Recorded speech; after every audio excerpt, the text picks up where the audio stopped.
Welcome back to my YouTube channel Apt Fact. Let's get started. Fact number 1. Have you ever wondered that the voice we hear which always keeps guiding you to turn right or turn left while you use Google Maps belongs to whom? आखिर है कौन Google Maps की voice के पीछे?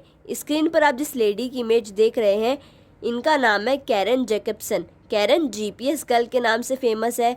The famous voice behind Google Maps is of Karen Jacobson, who is an Australia-born and New York-based entertainer, singer, motivation speaker, voice-over artist and songwriter also.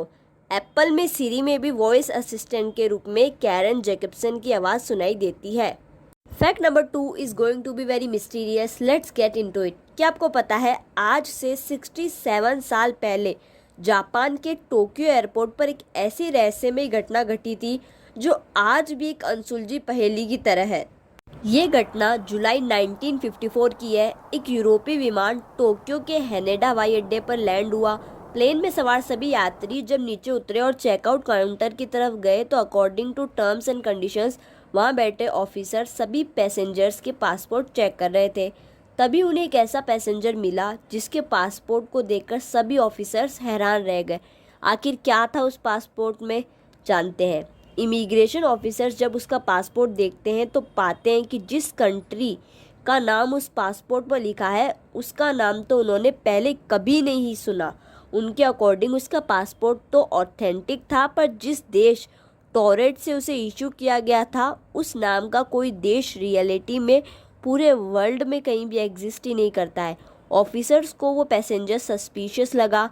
Japan आने का reason पूछने पर उसने बताया कि वो एक बिजनेसमैन है और अपने बिजनेस से रिलेटेड वर्क के लिए ही यहाँ पे आया है और इसके पहले भी वह इस पासपोर्ट से यूरोप के कई देशों में जा चुका है।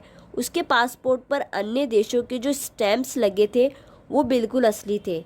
जब कुछ भी समझ नहीं आया तो ऑफिसर्स ने उसे एक कंट्री मैप दिया और अपनी कंट्री को उस पर लोकेट करने को कहा।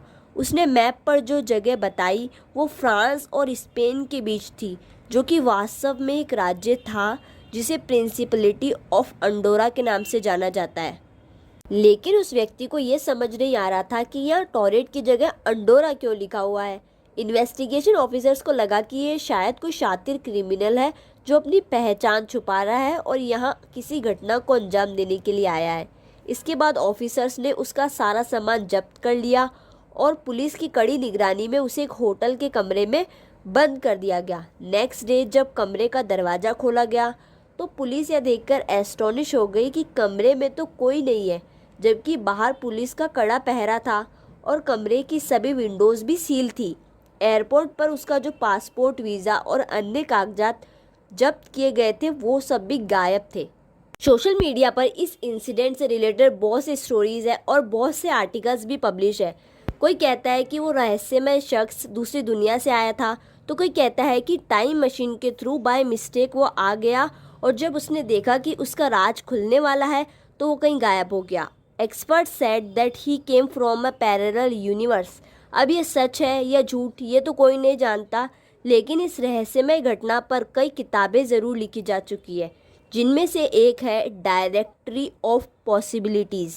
फैक्ट नंबर 3, क्या आपको खराब अंडे की पहचान करनी आती है? अंडे की फ्रेशनेस की जांच कर लेना इसलिए भी ज़रूरी है क्योंकि खराब अंडे के सेवन से कई तरह की बीमारियां हो सकती है और आपकी हेल्थ खराब हो सकती है। इसके लिए आप एक बहुत ही इजी ट्रिक अपनाकर सही अंडे की पहचान कर सकते हैं। हर अंडे के एक सिरे पर अंदर की ओर एयर पॉकेट होती है। जब अंडा फ्रेश होता है तो ये एयर पॉकेट छोटी होती है और अंडे के पुराने या ख़राब होने पर ये एयर पॉकेट बड़ी हो जाती है। इस एयर पॉकेट की मदद से ही आप अंडे की फ्रेशनेस जांच कर सकते हैं। आइए जानते हैं कैसे। पहले गिलास में पानी भर ले और गिलास को इतना खाली छोड़ दे कि जिससे जब अंडा इसमें डाला जाए तो पानी बाहर न गिरे। अब अंडे को पानी से भरे गिलास में डाल दीजिए। अगर एग हॉरिजॉन्टल होकर नीचे बैठ जाता है तो इसका मतलब है कि ये बिल्कुल फ्रेश है। अगर हॉरिजॉन्टल होते हुए भी एग थोड़ा ऊपर उठा हुआ है तो इसका मतलब है कि एग थोड़ा पुराना हो चुका है। लेकिन अगर अंडा ऊपर पानी में तैरने लगे तो समझ जाइए कि ये पूरी तरह से ख़राब हो चुका है। ताज़ा अंडा तेज़ी से पानी में नीचे गिरता है, जबकि खराब अंडा पानी पर तैरने लगता है। इसके पीछे रीज़न ये है कि एयर पॉकेट बढ़ जाने की वजह से अंडा हल्का हो जाता है और ऊपर आकर तैरने लगता है। इसके अलावा एक और तरीका है जिससे आप अंडे की फ्रेशनेस को टेस्ट कर सकते हैं। अंडे को फोड़कर भी एग की फ्रेशनेस का पता लगा सकते हैं। फ्रेश अंडे को फोड़ने पर वो प्लेट में 3 या 2 रिंग का निर्माण करेगा। पहला भाग गाढ़ा पीला होगा, दूसरा भाग क्रीम कलर का और तीसरा सफ़ेद रंग का होगा। अगर अंडा खराब हो गया तो गाढ़ा पीला भाग और क्रीम कलर का जो भाग है वो एक ही रिंग में मिल जाएंगे। इस तरीके से भी आप आसानी से अंडे की फ्रेशनेस को टेस्ट कर पाएंगे। Thank you so much for watching. Please like, comment, share and subscribe Apt Fact.